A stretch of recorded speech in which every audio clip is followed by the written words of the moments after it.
Daerah Beaufort perlu diberi tumpuan untuk mengatasi masalah banjir yang kerap berlaku. Itu antara fokus negeri di bawah Bayu petang ini. Laporannya terus bersama Suaran Shah di Kota Kinabalu. Suaran, silakan. Ya, Otto. Daerah Beaufort wajar diberi tumpuan dan peruntukan khas untuk mengatasi masalah banjir yang kerap berlaku. Pembantu Menteri kepada Ketua Menteri Datuk Ruslan Muharram berkata ia penting bagi merancang dan meneliti beberapa pelan mitigasi banjir melibatkan teknologi luar negara. Datuk Ruslan yang juga Adun Lumadan berkata berdasarkan maklumat Jabatan Perangkaan Malaysia, lebih 900 juta ringgit kerugian direkodkan akibat banjir melibatkan tempat kediaman, aset awam, infrastruktur dan sektor pertanian.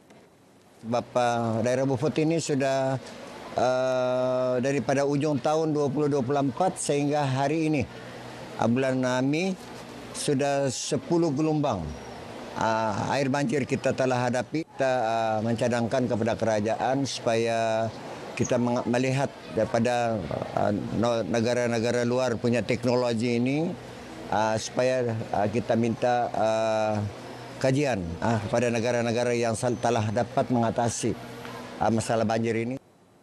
Beliau ditemui RTM ketika tinjauan banjir di Pusat Pemindahan Kekal PPK Selangor Beaufort.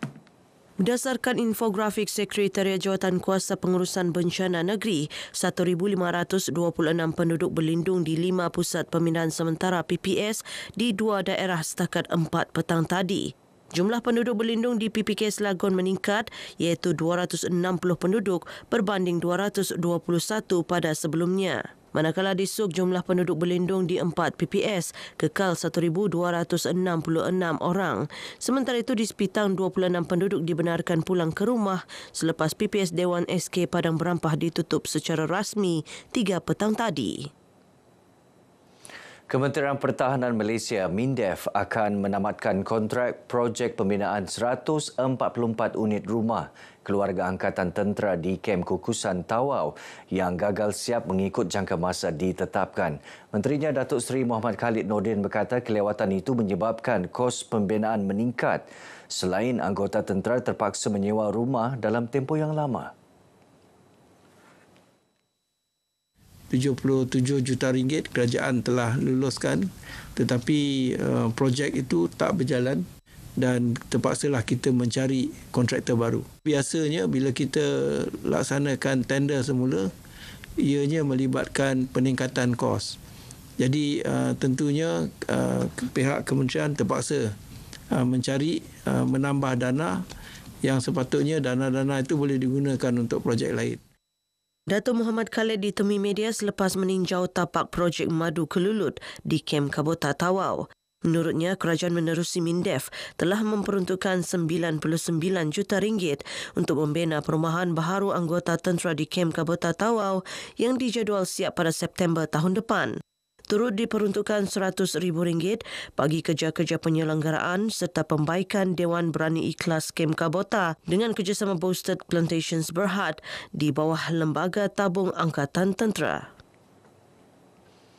Program Madani Rakyat PMR 2025 memfokuskan usaha menangani kemiskinan melalui pembangunan keusahawanan.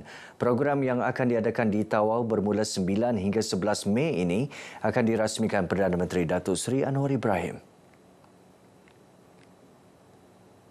Menteri Pembangunan Usahawan dan Koperasi KUSKOP Dato' Iwan Benedict berkata, kementeriannya yang bertindak sebagai peneraju penganjuran PMR 2025 akan menampilkan pendekatan baharu menerusi pelaksanaan program satelit Madani Rakyat.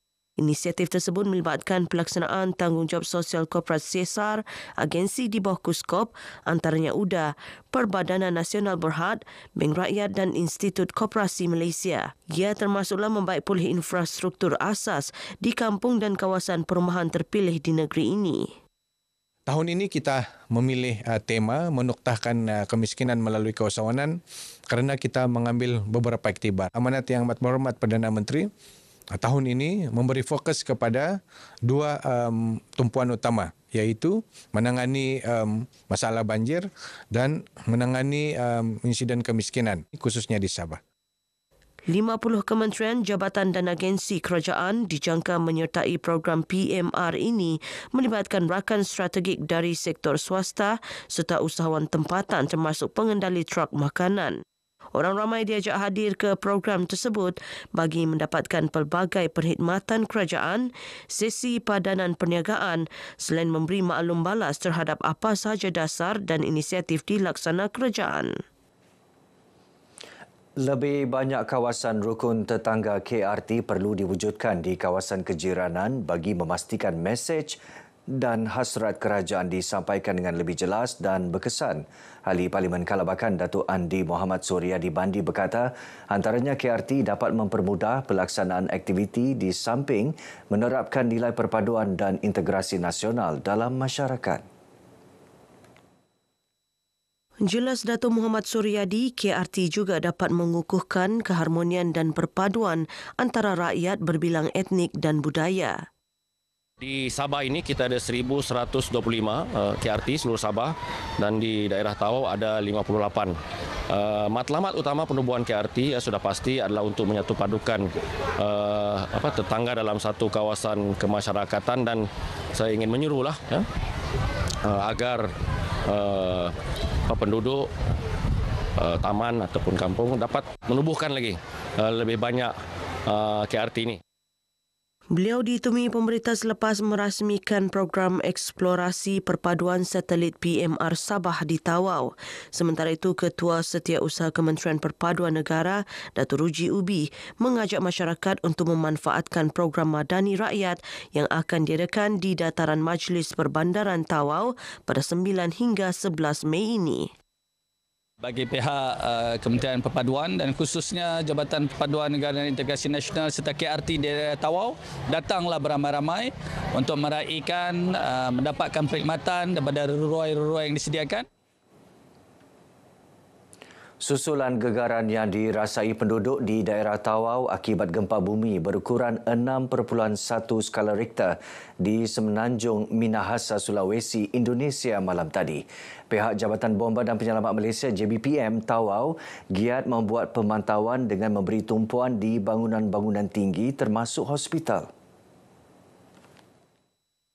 Ketika ditemui RTM, Pegawai Operasi JBPM Tawau Majlan Sarman berkata, satu jentera dengan kekuatan 6 anggota digerakkan ke lokasi selepas maklumat diterima pada pukul 9.31 malam.